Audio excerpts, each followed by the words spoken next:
Howdy folks, my name is Richie aka Otter, and welcome back to another Guild Wars 2 video. Today we have a very exciting topic to discuss. If you haven't heard, the upcoming Guild Wars 2 expansion is called Path of Fire, and in it, the players will be able to ride on mounts. That's right, mounts are coming to Tyria. How cool is that? Now, I had the extreme honor and privilege of heading to the ArenaNet studios recently and trying out the expansion, and I also got to feature the mounts. I got to try out the mounts on their demo build, and so the footage that you see in the background I was able to capture while I was there, and so let's talk about all things mounts. I'm going to give you all the information about everything I know so far about mounts in Guild Wars 2. Okay, so first off, you might be asking yourself, why do we need mounts in Guild Wars 2? It's already super easy to travel around the world via waypoints, so why? So I got a couple of answers to this question from the devs when I spoke to them. So the zones in the Crystal Desert are some of the biggest maps that they've ever done. There's going to be 5 huge maps in the expansion, bigger than any of the maps that they've done before. So traveling faster will always be appreciated, even though you're going to be able to travel via waypoints as well. But more than that, the new maps were designed with mounts in mind. In fact, the mounts had to actually be nailed down pretty early in the design development because each one of them has a movement skill that will help you traverse obstacles as you're moving around the terrain. So they built these maps with the thought that players will have these mounts to explore different areas. So for example, the Raptor, which is the first mount that you're going to be able to get, well, it has an ability that allows you to do a long distance jump. So there are sections of the first map that can't be traversed unless you have a Raptor mount unlocked on your account. Furthermore, the mounts are integrated with the story and the land of Alona. These are creatures that the people of Alona actually used in their everyday life. They tamed them and they were able to kind of use these mounts. Now, this area of the world is not like the other sections of Tyria that we've been to in Guild Wars 2. You know, they're not as maybe advanced technologically, but they might actually be more closer related to the land and the creatures within it. So this is just a natural feeling for those of us who are going to be exploring the Crystal Desert. In fact, that was one of the things that I was most impressed with mounts, is that I didn't suddenly just go up to a vendor and like spend 50 gold and pop, I have a mount now. It's actually part of the Living World story that you acquire your first mount, and that's how you're going to get the other mounts as well, and you progress and learn masteries associated with your mounts that are all part of and integrated with the story. So I love that, the fact that it's not just you know, hey, we introduce mounts and there's like 90,000 different types of mounts and it just becomes a very gamey thing. It's actually integrated with the story and the world that we're exploring. Okay, let's talk some specifics. There are 4 different mounts in Guild Wars 2 Path of Fire. This is the Raptor, the Skimmer, the Jackal, and the Springer. Now, unfortunately, I only have footage of the first mount, the Raptor mount. The other ones can be seen in the Path of Fire trailer, or at least some of the other ones can be. But I was not able to play in any of the other zones where the other mounts are unlocked. Each of the mounts has a skill, a movement skill, that helps you traverse different obstacles in the game. The Raptor has a long distance jump so that you can get over different gaps in the, you know, the earth. The Skimmers are kind of like manta ray floaty creatures that kind of hover over the ground. So their movement ability allows you to be able to glide over water and quicksand.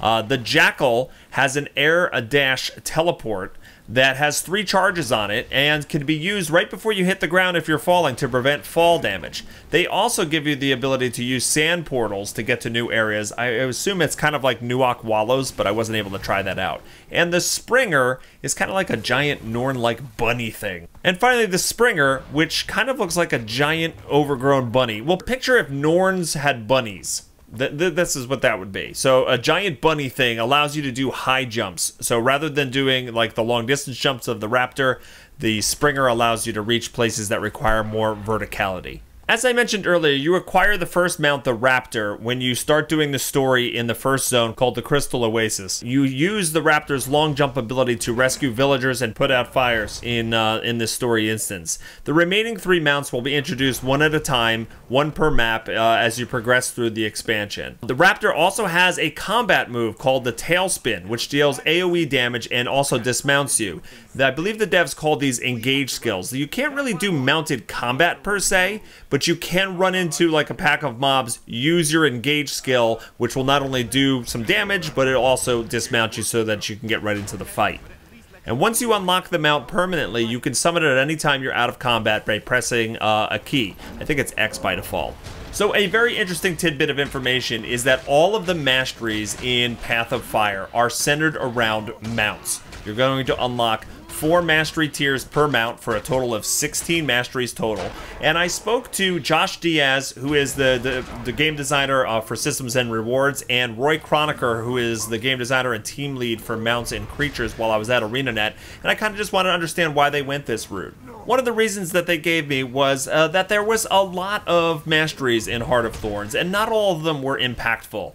They said that, quote, everything appealed to someone, but not everything appealed to everyone, end quote. And that there were certain standout masteries, like gliding or bouncing on mushrooms, that stood out to players. Whereas there's a ton of other masteries that, really didn't have much impact on many players. So this time they're being more judicious in what they're including, and making sure all the masteries in Path of Fire are core to Guild Wars 2 and what Path of Fire does well. So it made sense for them to focus on just the mounts for this expansion, and they wanted each mastery to have substance and feel worth the player's time to acquire.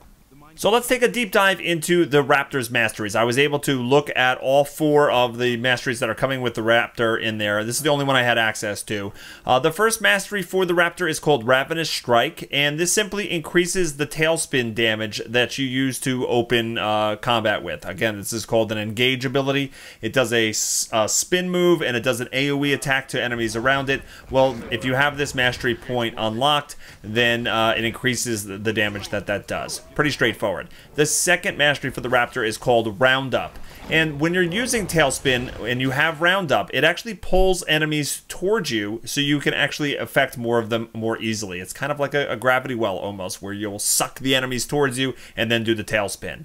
The third one is called Canyon Jump, and this allows your forward leap, your long distance leap, to actually go further and unlock different areas of the map. In fact, there were a couple of times during my playthrough I got to like canyons that I couldn't traverse because I didn't upgrade the third mastery, Canyon Jump, yet. And the fourth ability is called, or the fourth mastery I should say, is called Ravenous Discipline, and this shares the increased combat damage of the Raptor with your other mounts. All of the tier 4 masteries for all of the mounts has this share mechanic in it, where it shares one of the abilities across all mounts. And they put that in so that players don't feel like they're locked into one mount, right? You might think, oh my god, the Raptor Tailspin does more damage, and it's really the best use for engaging in combat, so I'm kind of stuck using the Raptor. Well, this case, if you've unlocked the Ravenous Discipline, then you can feel great, going around on a skimmer or a springer, and you still get that, increased combat bonus when you engage in combat. So I really like how they did this because it allows you to choose like a favorite mount. Maybe you would like the way one looks, or maybe you like how the character moves on this particular mount, but you feel like you're stuck because of the actual abilities of another one. Well, this way you can actually share some of those abilities and make it so that you have more freedom of choice of which mount you're going to ride around on. Okay, here's some other awesome tidbits of information regarding mounts. Number 1, and probably the most important of these, you can dye your mounts. That's right, you have access to all the dyes on your account that you've unlocked for your wardrobe, for your equipment and stuff. You can use that to dye your mounts. So yeah, this is such a great way to actually customize your mount to make it feel like it's more you, more of an extension of your character, and I absolutely love that. I can't wait to see what all the different mounts look like with a variety of different dye options. Also, each mount has a unique feel and movement style to them. So there's a weight behind the Raptor as it lumbers and steps. There's footprints that are different for each of the mounts. The Skimmer has a low friction enabled, allowing a real feeling of gliding and sliding above the sand. Each mount also has idle animations. I unfortunately wasn't able to capture many of these idle animations, but for example, the mount will actually sit down if you let it idle for too long. And there's sound effects, and they feel like real creatures. It's not just this cosmetic thing that has no weight to it. There's a lot to the animations, to the sound effects, and putting them breathing life into them and making them feel like a part of the world.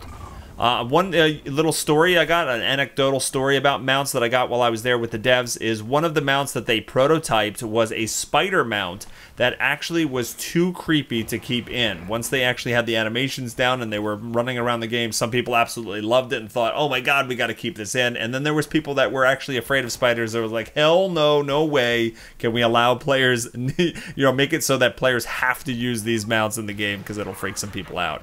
I'm a little bit sad. I kind of like to see the spider mount. Other tidbits include the fact that it doesn't appear that raptors, while you're riding the raptor, that there's any fall damage. We were able to actually jump off of cliffs and big tall buildings without experiencing fall damage. Maybe that's just something for this build. Maybe that's nothing official. I forgot to ask them about that. There's also a motion blur option in the graphics settings now, which is because the mounts, they actually travel at a fast speed or they actually jump high. There's some motion blurring, so it's good that they give you the option to actually turn that off, because I know some people don't like that. And finally, when we asked the devs if there could possibly be gem store mount skins added to the game, after a long pause, they said no comment.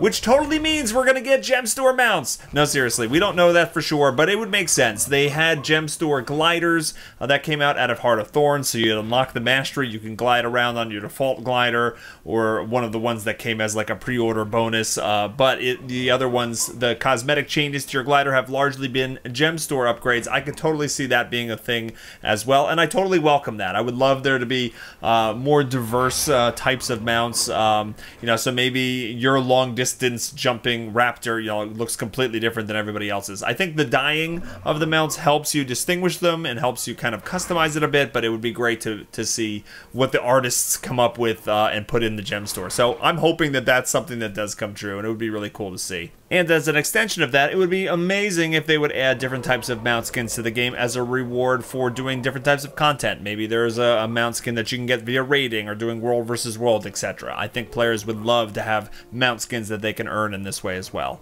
That's going to wrap things up, folks. I hope you enjoyed this video. Please do me a favor. There is a referral link in the description of this video where you can pre-purchase the Guild Wars 2 second expansion, Path of Fire. If you use that link, it helps support my work, and I would greatly appreciate it. Also, head over to twitch.tv/bogotter. I stream full-time over there, and I'm going to be doing a lot of Guild Wars 2 streams up to the release of Path of Fire, so we'd love to see you over there. Also, don't forget to hit thumbs up on this video and subscribe to me on YouTube so you can be notified when future videos are released. Hope everybody has a fantastic day, and I'll see you next time. Take care.